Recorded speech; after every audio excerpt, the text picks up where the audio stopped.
Assalamualaikum warahmatullahi wabarakatuh. Berjumpa lagi cikgu hari ini untuk soalan yang ke-6 percubaan SBP 2022, dan kalau kamu tengok kepada soalan berkenaan dengan persamaan garis lurus yang dia suruh kamu cari, tak lari daripada tingkatan 3 bab yang ke-9 di bawah tajuk garis lurus. Okey, so diberi kepada kamu rumah P, so rumah P, rumah Q, rumah R dan kedai T dilukis di atas satu sata kertas. Okey, so kedai T nampak gayanya dah ada koordinat 0, 0.5. So diberi bahawa jalan yang menghubungkan kedai T, so jalan T dan rumah P adalah selari. So kalau ada jalan, so seharusnya dia akan ada jalan macam ni lah. Okey, so TP ni adalah selari dengan paksi X. So maksudnya dua keadaan garisan ini adalah garisan yang selari. Okey, dan jarak kedai T, so jarak kedai T dari rumah Q ialah 1.3 km. So kalau cikgu lukis garisan, so jaraknya adalah 1.3 km. Okey, dan jarak PQ adalah sama dengan QR. So PQ, okey, so PQ adalah sama panjang dengan QR. Alright, so kamu ada maklumat macam tu.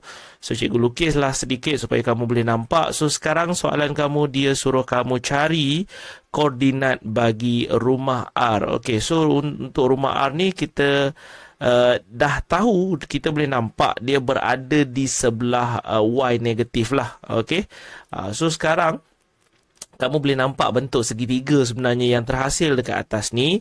So kalau cikgu keluarkan bentuk segitiga tersebut, so dia akan nampak macam ni. So koordinat 0, 0.5.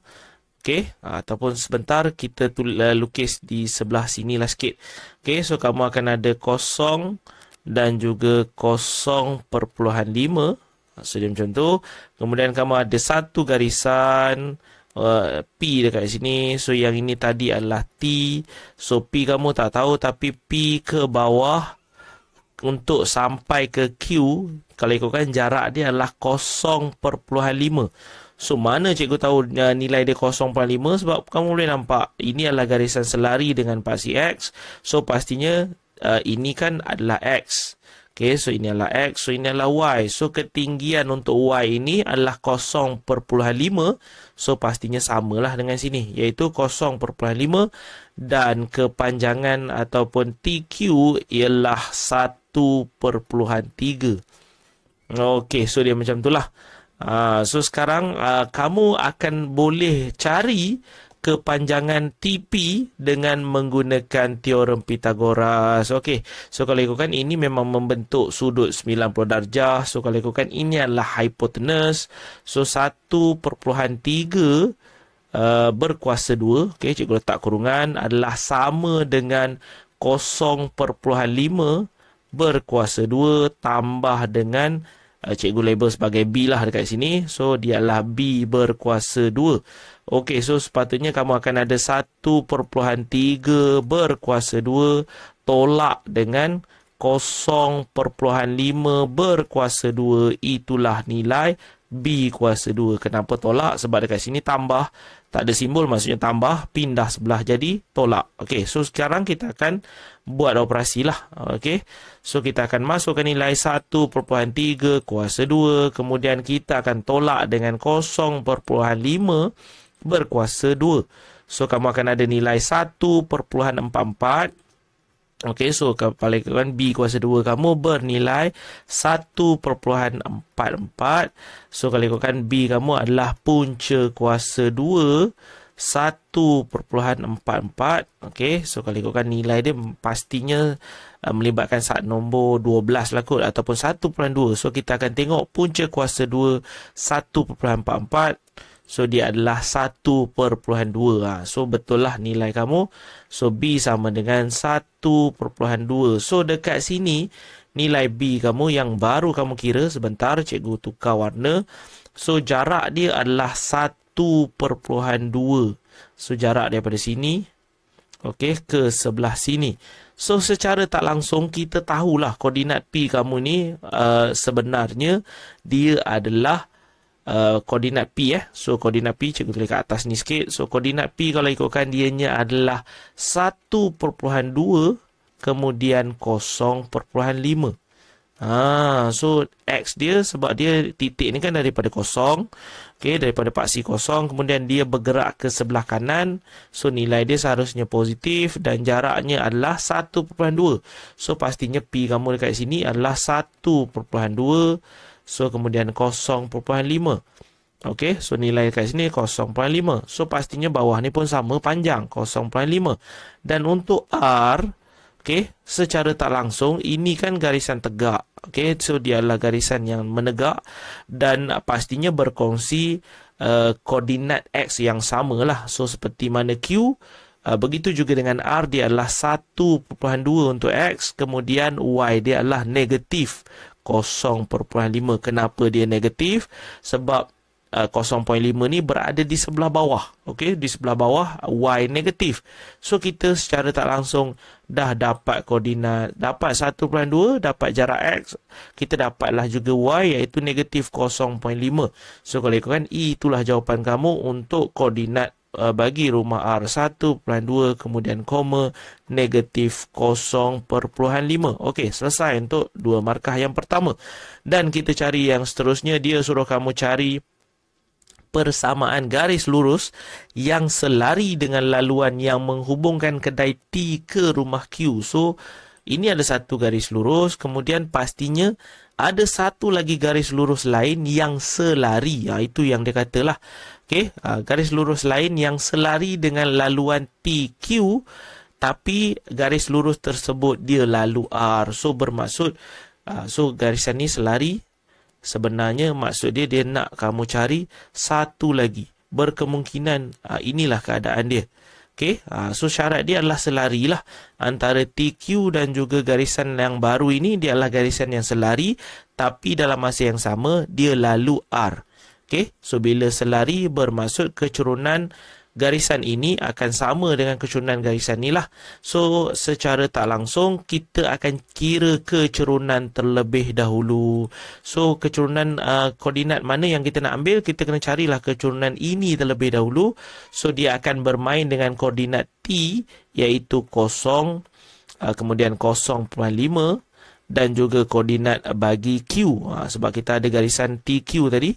So, koordinat untuk Q sebenarnya adalah 1.2. Sebab dia berkongsi X yang sama, 1.2. So, sini pun 1.2. So, sini pun 1.2. Tetapi Q kamu ni berada di atas paksi Y kosong. So Y kosong. So, kita akan kira kecurunan. So, rumus dia adalah Y2 tolak Y1 bermaksud 0.5 tolak dengan 0 per dengan 0 tolak dengan 1/2. So kamu label lah. Mana-mana tak kisah sebenarnya nak label Y1, X1, Y1 ni tak kisah. So dia adalah X1, Y1. Cikgu yang cikgu gunalah berdasarkan rumus dekat sini. Sebenarnya cikgu ambil yang ni X2, Y2 lah. So ini adalah X1, Y1. So barulah dia jadi Y2 tolak Y1 per dengan X2 tolak X1. So dia jadi macam ni lah. So kamu tekanlah kalkulator. So yang atas ini dia akan dapat dia akan dapat 0.5. Alright. So yang bawah ini dia dapat negatif 1.2. So kalau kamu tekan kalkulator, sebentar kamu boleh je buat tekan kalkulator 0.5 per dengan negatif 1.2. So apa nilai yang dia bagi? So dia bagi macam ni. So kita tekan pecahan. So rupa-rupanya dia adalah negatif 5/12. So dia adalah negatif 5/12. So inilah kecurunan bagi TQ. Alright. So cikgu tulis dahulu. Right, so banyak benda sikit lah. So untuk garis lurus ni dia sebenarnya mudah tapi banyak benda yang berkait. So kecurunan bagi TQ seharusnya samalah dengan kecurunan bagi garisan baru yang lalu R. Okey, garisan apa, tak kisahlah nama apa, koordinat dia, sebab kita tak tahu koordinat lagi satu ni apa. Cikgu assume je dia lalu kosong-kosong mungkin. So kalau ikutkan, yang pasti dia akan samalah selari dengan kecurunan bagi garisan yang lalu koordinat R, iaitu nilai dia negatif 5/12. Okey, so kecurunan dah tahu. So kita akan tengoklah nilai yang baru. Kita nak cari R yang lalu rumah R. So kita akan tengoklah koordinat R yang ada lagi satu koordinat memang tak ada nilai. Okey, kita tak tahu dia di mana. So sekarang R kamu adalah 1/2 negatif 0/5. Okey, so cikgu tukar warna lagi sekali. So ini adalah X, so ini adalah Y. Yang kita nak cari adalah Y sama dengan MX tambah C. Okey, dan sebentar kita alih ke bawah lagi sikit. Kemudian Y kamu kalau ikutkan nilai dia adalah negatif 0/5. So M kamu ni tadi kita dah jumpa negatif 5/12. Okey, so X kamu ni kalau ikutkan nilai dia adalah 1/2. So wajibnya kita akan cari C lah terlebih dahulu.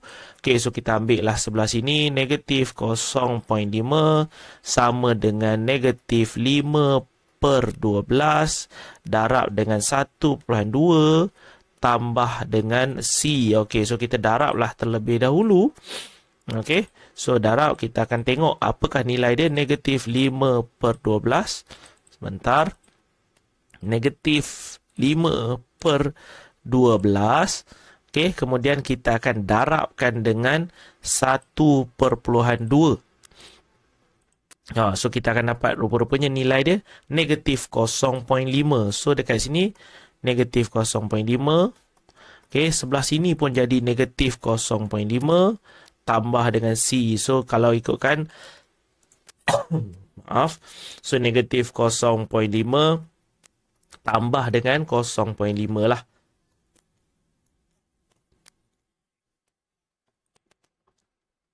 Okey, dan kita akan teruskan. Kalau ikutkan nilai C kamu ni sebenarnya kosong lah.